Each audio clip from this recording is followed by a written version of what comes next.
Westchester Coalition for Police Reform was founded in 2011, and it was founded after the shooting death of my father. They alleged that my father, Kenneth Chamberlain Sr., posed an imminent threat to life and well-being, and that after exhausting all avenues of non-lethal means, they were forced to use lethal force.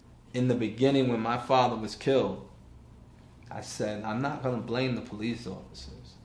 I said, because if my father did anything to cause him to have to use deadly physical force, I said, I'll walk away. And then we heard the audio. And for 93 minutes, you've heard misconduct to murder. There were rulings that were made that wouldn't allow us to really fight this case. So my personal belief is that I did not receive a fair trial. And then the judge made a statement about, hopefully this will bring about some closure.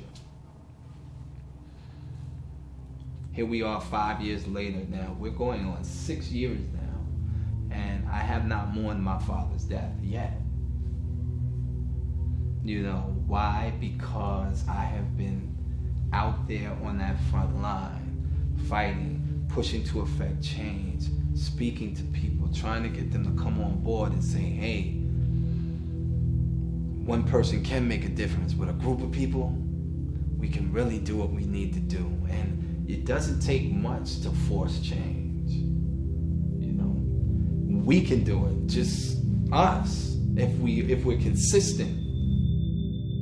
This mayor here in White Plains said, race and bigotry will not be tolerated in this city.